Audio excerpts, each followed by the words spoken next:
नमस्कार दोस्तों, एनटीपीसी की तैयारी आपकी कैसी चल रही है कमेंट सेक्शन में ज़रूर बताइएगा।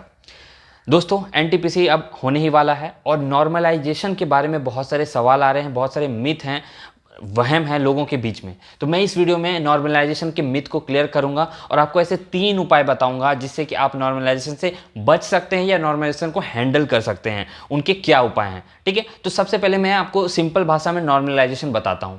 मान लो कि एनटीपीसी की एग्जामिनेशन 2 शिफ्ट में है, ठीक है, और दोनों शिफ्ट में आप एग्जामिनेशन देते हो। पहले शिफ्ट में आपको मार्क्स आते हैं 60 नंबर और दूसरे में आते हैं 90 नंबर।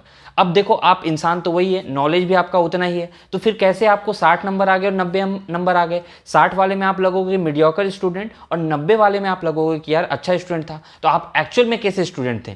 तो ये जो भेदभाव है दोस्तों, इसी को खत्म करने के लिए जो एक फॉर्मूला यूज करते हैं उसको हम लोग नॉर्मलाइजेशन कहते हैं, ठीक है। अगर आप फॉर्मूला भी जानना चाहते हैं कि कैसे कैलकुलेट किया जाता है तो मुझे कमेंट सेक्शन में बताइएगा, मैं उसके लिए एक अलग से वीडियो बना दूंगा, क्योंकि वो थोड़ा सा कॉम्प्लिकेटेड है और मुझे यूट्यूब पे कहीं पे भी एक ऐसा वीडियो नहीं देखा जो कि उसको आसानी भाषा में समझा सके, ठीक है। तो चलिए, अब नॉर्मलाइजेशन से बचने के उपाय क्या होते हैं। तो इससे उपाय यही है दोस्तों कि आप जो है सिली मिस्टेक को अवॉइड करें। बहुत ज़्यादा कोशिश करें कि आप छोटी छोटी गलतियां ना करें, ठीक है। बहुत ही सीरियसली बनाएं और फोकस होके बनाएं, ठीक है। इसलिए फोकस रहना यहाँ पे बहुत ज़रूरी है। फोकस अगर आपका बिगड़ेगा तो आपको दिक्कत हो सकती है, ठीक है। और फोकस किस पे करना है? एक्यूरेसी पे, कि आपको जितना भी आए उतना आप कम से कम सही सही बताओ। ऐसा नहीं होना चाहिए कि आपको जो आता है उसमें भी आप गलती करके आ जाओ। ये पहला आपका उपाय है। दूसरा उपाय इसमें दोस्तों है कि नेगेटिव मार्किंग से आपको बचना है।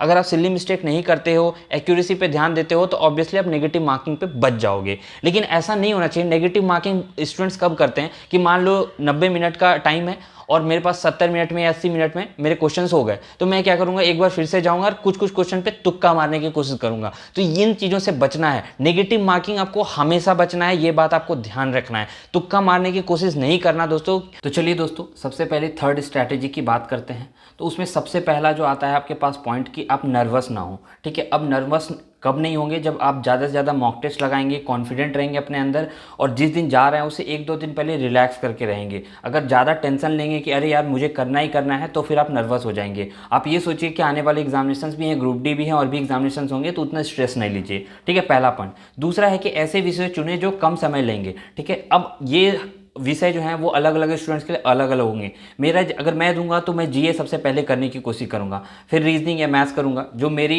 स्ट्रॉन्ग पॉइंट है उसके हिसाब से करूंगा, या फिर पहले मैथ्स या रीजनिंग में से कोई चुन लूंगा और फिर जीए करूंगा, या फिर रीजनिंग है मेरा तो रीजनिंग फिर मैथ्स और फिर जीए करूंगा। तो ये आपके ऊपर निर्भर करता है। अगर जनरली देखा जाए तो जीए सबसे कम समय लेता है। क्यों समय लेता है? क्योंकि वो 1 सेकंड में होने वाला आंसर आता है तो आता है, नहीं आता है तो नहीं आता है, ठीक है। तो ये बात ध्यान में रखिएगा। फिर उसके बाद का जो पॉइंट आ जाता है विषयों के अंदर के सवालों का चयन। अब मान लो आप चूज करते हो कि आप पहले मैथ्स दोगे, ठीक है, तो मैथ्स में भी आप सबसे पहले क्वेश्चन क्या चुनोगे? इजी, फिर मॉडरेट, फिर हार्ड।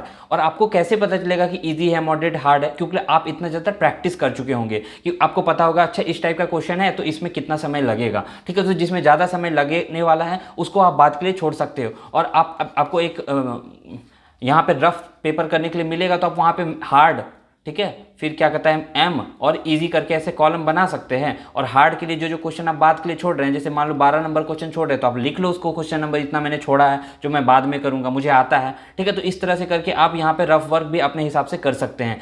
और कोशिश करें कि पहले वही क्वेश्चन बनाएं जिसको आपको आता है, क्योंकि अगर शुरू में आपको कॉन्फिडेंस मिल गया ना, मान लो आप जनरल अवेयरनेस बनाते हो और 40 क्वेश्चन में 25 क्वेश्चन बना लेते हो 5 मिनट के अंदर, तो आपको इतना भयंकर कॉन्फिडेंस आएगा ना कि अरे मेरे पास अभी 85 मिनट बचे हुए और क्वेश्चन मेरे पास सिर्फ और सिर्फ कितने 75 है, सॉरी 60 क्वेश्चन है, तो मैं इजीली बना लूंगा। तो एक कॉन्फिडेंस बूस्ट जो होता है ना वो बहुत इंपॉर्टेंट रहता है। इसलिए जीए या जो भी आपका स्ट्रॉन्ग पॉइंट है, मैं सिर्फ जीए का बात नहीं बोल रहा, जो भी आपका स्ट्रॉन्ग है उसको आप धड़ल्ले से बना दो, मैक्सिमम क्वेश्चन बना लो, फिर आपको कॉन्फिडेंस आ जाएगा। बाकी मेरे तरफ से आपको ऑल द बेस्ट। ज्यादा से ज्यादा प्रैक्टिस कीजिए, मॉक टेस्ट दीजिए और ज्यादा से ज्यादा क्वेश्चन लगाइए, ठीक है। तो इस वीडियो में इतना ही दोस्तों, देखने के लिए बहुत बहुत धन्यवाद।